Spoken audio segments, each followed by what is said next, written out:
تو بینک کیا کرے گا, اگر وہ جو ہے, اگر جو میری فرینڈ ہے وہ اگر بینک سے لون لے گی تو وہ کیا ہوگا, بینک اسے کم لون دے گا, ٹھیک ہے, اور زیادہ یعنی جو ہے نا لون نہیں دے گا. لیکن اسی طرح اسی لیے اگر میں جو ہے اس کی جگہ پہ میں اگر بینک سے کہوں کہ مجھے لون چاہیے, جو میری رقم جمع ہے اس سے زیادہ لون مجھے چاہیے, تو بینک کیا ہے مجھے زیادہ دے دے گا. یہی آپ کو یہاں پہ بتا رہے ہیں کہ ہر گاہک کے لیے مختلف ہوتی ہے, اس لیے اسے اوور ڈرافٹ کی حد بھی کہتے ہیں, ٹھیک ہے. یاد رہے بینک صرف اوور ڈرافٹ کے تحت ہی دی جانے والی رقم پر سود حاصل کرتا ہے, اس لیے کاروباری حضرات اوور ڈرافٹ کے ذریعے ہی زیادہ قرضے جاری کرواتے ہیں. بینکوں کی سہولت کے تحت نہ صرف قرضداروں کو فائدہ ہوتا ہے بلکہ کاروبار کو وسعت ملتی ہے, بینک کا منافع جات بھی بڑھ جاتا ہے. یہ یہاں پہ بتایا ہوا. نیکسٹ آ جاتا ہے ہنڈیوں پر بٹا لگانا. یہ میں نے کمپلیٹلی اتنی دفعہ آپ کو یعنی سمجھا دیا ہوا, دیٹس وائی یہاں پہ میں ڈسکس نہیں کروں گی. ہنڈیوں پر بٹا لگانا یہ ہم نے پڑھا تھا یہاں پہ چیپٹر 2 میں. میں نے آپ کو اسی ٹائم پہ کہا تھا کہ آپ اس کو اچھے طریقے سے سمجھیے گا, کیونکہ پوری بک میں آپ کو ذلیل کرنے والا ٹاپک اگر آپ یہاں پہ سمجھ لیتے ہیں تو آپ کو ایزیلی جو ہے باقی بک میں جو ہے مسئلہ نہیں ہوگا. پیج نمبر آپ کا 33 ہے. یہ میں نے گرافیکل بھی آپ کو سمجھایا تھا, یہ آپ کو پیج نمبر 33 ہے. اس لیکچر پہ آپ جائیں اور ہنڈیوں پر بٹا لگانا میں نے کمپلیٹلی سمجھایا ہوا ہے, سو آپ وہاں سے دیکھ سکتے ہیں. اس لیے میں یہاں پہ دوبارہ ڈسکس نہیں کروں گی تاکہ جن اسٹوڈنٹس کو سمجھ ہے وہ دوبارہ جو ہے یہاں پہ نہ لیں. نیکسٹ آ جاتا ہے ہمارا سہل اعلیٰ مبادلہ, کنوینئنٹ میڈیم آف ایکسچینج. اب دیکھتے ہیں یہ کیا ہے. اس میں سفری چیک کی بات ہوگی, اس کے علاوہ کرنسیوں کی آپس میں کس طرح سے ایکسچینجنگ وغیرہ وہ دیکھیں گے, ٹھیک ہے. تجارتی بینکوں نے کاروباری لین دین کے معاملات میں چیک اور ڈرافٹ کو جاری کر کے رقم کی ادائیگیوں میں بڑی آسانی پیدا کر دی ہے, کیونکہ جب کوئی بڑی کاروباری ادائیگی کرنسی نوٹوں میں کی جاتی ہے تو ان کرنسی نوٹوں کو بحفاظت پہنچانے, منتقل کرنے, گننے, اصلی نقلی کی شناخت کرنے, یہ سارا کام بہت مشکل ہوتا ہے. چنانچہ ایسی ادائیگیوں میں بینک کے چیکوں اور ڈرافٹ نسبتاً آسان اعلیٰ مبادلہ ثابت ہوتے ہیں. یعنی اگر وہیں پہ اسی جگہ پہ جتنے ہم نے یعنی اتنے نوٹ, اگر فار ایگزامپل 1 کروڑ کی ٹرانزیکشن کرنی ہے, پہلے اس کو منتقل کرنا, اس کو گننا, اس میں اصلی نقلی کی شناخت کرنا, یہ بہت زیادہ مشکل کام ہے ایز کمپیئر ٹو اگر ہم بینک کا چیک یوز کر لیں, ڈرافٹ یوز کر لیں. سو یہ یہاں پہ کہہ رہے ہیں کہ وہ آسان کام ہے اور لوگوں میں قابل قبول بھی ہوتے ہیں. اس کے علاوہ بینک اپنے گاہکوں کے لیے ملکی غیر ملکی سفر کے دوران سفری چیک جو ہے مہیا کرتے ہیں. یہ سفری چیک بھی ہم نے پڑھا ہوا ہے, ٹھیک ہے. سو ہم نے یہ پریویس پڑھا ہوا ہے, اس لیے میں یہاں پہ ڈسکس نہیں کر رہی, تاکہ بوقت ضرورت یعنی ضرورت پڑنے کے وقت ان کو کیش کروا کر اپنی ادائیگیاں چکا سکیں. سو یہ یہاں پہ بتایا ہوا. نیکسٹ آ جاتا ہے انتقال زر. یہ انتقال زر بھی میں بھی کہ آگے جا کے آپ کو کافی زیادہ کنفیوز کرے, سو اس کو آپ نے یہاں پہ ہی سمجھ لینا ہے. جیسے میں نے آپ کو کہا تھا کہ ہنڈیوں پر بٹا لگانا, ہنڈی کیا ہوتی ہے یہ آپ کو آپ وہیں پہ سمجھ لیں تو بیٹر ہے. سو یہ اسی لیے میں کہہ رہی تھی کیونکہ یہ کافی زیادہ ٹاپک جو ہے آپ کو کور کرنے کی کوشش کرنی ہے آپ نے, تو یہ بہت زیادہ آپ کو تنگ کرنے والا ہے ٹاپک. ہنڈیوں پر بٹا لگانا کمپلیٹ بک میں کافی دفعہ یہ ورڈ یوز ہوا, اسی لیے میں نے وہاں پہ ہی آپ کو بہت زیادہ دیر لگا کے سمجھایا, لیکن میں نے سمجھا دیا تھا وہاں پہ.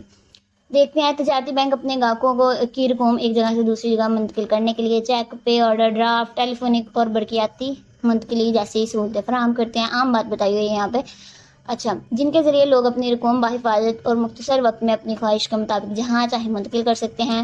مثال کے طور پر اگر کوئی شخص, ایگزامپل آپ نے لازمی پریپیئر کرنی ہے, ٹھیک ہے, اگر کسی شخص کو دوسرے شہر بڑی رقم منتقل کرنا ہو تو رقم ارسال کرنے والا شخص اپنے شہر کے کسی بھی بینک میں رقم جمع کروا کر ڈرافٹ حاصل کر لیتا ہے, جس پر رقم کی مالیت, رقم وصول کرنے کا نام, اس کے شہر میں موجودہ بینک کی شاخ کا نام ہوتا ہے. ارسال کنندہ اس ڈرافٹ کو بذریعہ ڈاک یا کسی دوسرے ذریعے سے وصول کنندہ کو بھیج دیتا ہے. وصول کنندہ یہ رقم مطلوبہ بینک سے نکلوا سکتا ہے. یہ یہاں پہ بتایا ہوا کہ کس طرح سے انتقال یعنی منتقل کس طرح سے کی جاتی ہے, زر, روپیہ, پیسہ, منی, ٹھیک ہے. یہی بتایا ہوا ہے کہ یعنی اتنی فار ایگزامپل 1 کروڑ ایک شہر سے دوسرے شہر منتقل کرنا ہے تو بہت زیادہ مشکل ہوگا. میں بھی کہ سفر میں جو ہے کوئی ڈاکو وغیرہ آ جائے, چور آ جائیں. سو یہ کمپلیٹلی نقصان سے بچنے کے لیے کیا ہے, ہم بینک سے کی ایک شاخ سے اسی شہر کے یعنی اگر کوئی دوسرے شہر کی ہے برانچ تو اس میں منتقل کروا دیں, اس پہ نام وغیرہ سارا کچھ لکھا ہوگا, تو دوسرا بندہ کیا کرے گا, اپنے شہر کی کنٹری یعنی اپنی سٹی سے جا کے اس بینک کی برانچ سے نکلوا سکتے ہیں. نیکسٹ آ جاتا ہے سرمایہ کاری کا ذریعہ. تجارتی بینک نہ صرف خود ترقیاتی منصوبوں میں کام کرتے ہیں بلکہ لوگوں کو بھی سرمایہ کاری لگانے کے لیے رہنمائی کرتے ہیں. تجارتی بینک مختلف کمپنیوں کے حصے اور حکومت کی تمسکات, کفالتیں خریدتے اور بیچتے ہیں. لوگوں کو بھی ان کی خرید و فروخت میں مدد دیتے ہیں. اس طرح سے عام یہ سرمایہ کاری کے ذریعے صرف آپ نے ریڈ آؤٹ کر لینا ہے. اگر لانگ کوشچن میں آئے تو آپ نے لکھ لینا ہے. ویسے عام باتیں بتائی ہیں اس لیے میں دوبارہ ٹائم ویسٹ نہیں کروں گی. نیکسٹ آ جاتا ہے اگر کوئی کوشچن ہوا تو آپ نے لازمی پوچھنا ہے. میں پوری کوشش کروں گی آپ کے کوشچنس کو کلیئر کرنے کی.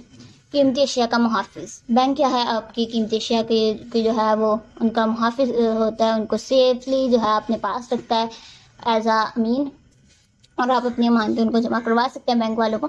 سو تجارتی بینک اپنے گاہکوں کی قیمتی اشیاء مثلاً وصیتیں وغیرہ ہو گئی, یعنی کوئی شخص فوت ہونے والا تو اپنی وصیت لکھ دے کہ اس طرح سے میری پراپرٹی وغیرہ جو ہے ڈیوائڈ ہو, سارا کچھ. تو وصیتیں, زیورات, پرائز بانڈز, اور اس کے علاوہ ہیرے جواہرات اور جائیداد کی رجسٹریاں یعنی پراپرٹی وغیرہ کی سارا معاملہ وغیرہ کو بحفاظت رکھنے کے لیے لاکرز مہیا کرتا ہے, اور معمولی سروس چارجز لے کر لوگوں کی قیمتی اشیاء کی حفاظت کو یقینی بناتا ہے. اس طرح لوگوں کی قیمتی اشیاء چوری ہونے یا خرد برد ہونے سے بچ جاتی ہیں, اور بینک ان کی پوری حفاظت کا ذمہ دار ہوتا ہے. سو یہ یہاں پہ یعنی بینک جو ہے کمپلیٹلی یہ سروس پرووائڈ کرتا ہے.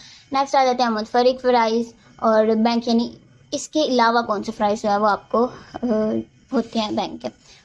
اچھا, نیکسٹ آ جاتا ہے تجارتی بینک غیر ملکی کرنسیوں کا لین دین بھی کرتے ہیں اور تاجروں کو درآمدات و برآمدات میں مالی سہولت فراہم کرتے ہیں. فرسٹلی کہ آپ کو درآمدات اور برآمدات کا کانسیپٹ کلیئر ہو کہ یہ ہوتی کیا ہے. درآمدات یعنی کسی دوسرے ملک سے کوئی چیز منگوانا. برآمدات یعنی کسی اور ملک کو جو ہے اپنی چیزیں پرووائڈ کرنا. ٹھیک ہے, یہ درآمدات اور برآمدات ہیں. اس میں کیا ہوتا ہے, کرنسی کا لین دین بینک کرواتا ہے. اس کے علاوہ یعنی آپس میں کرنسی کو چینج کرنا سارا کچھ یہ بینک پرووائڈ کرتا ہے. ملکی شعبوں میں مثلاً صنعت, زراعت وغیرہ کی ترقی کے لیے کثیر سرمایہ. اس کے علاوہ بینک پسماندہ علاقوں میں اپنی برانچیں کھول کر کسانوں کو قرضہ دیتا ہے. اس کے علاوہ قیمتوں میں ہونے والے اتار چڑھاؤ کو کم کر کے سرمایہ کاری کو یعنی سارا سسٹم اس کو کنٹرول کرتا ہے. تجارت اور صنعت کو سرمایہ مہیا کر کے اشیاء و خدمات کی پیداوار میں اضافہ بنتا ہے. معیشت میں ترقی کے راستے کھولتا ہے, لوگوں کے معیار زندگی کو بلند کرتا ہے. سو یہ ہمارا کمپلیٹ لیکچر کور ہو گیا ہے. نیکسٹ لیکچر میں ہم کریں گے ذریعہ اعتبار کی تخلیق, اس کے آگے جتنے بھی فردر ٹاپک ہوں گے. سو یہ تھا آج کا لیکچر. امید ہے کہ آپ کو پسند آیا ہوگا. ویڈیو پسند آئی ہے تو ویڈیو کو لائک کریے گا, چینل کو سبسکرائب کریے گا. مجھے اپنی دعاؤں میں یاد رکھیے گا. Take care. اللہ حافظ.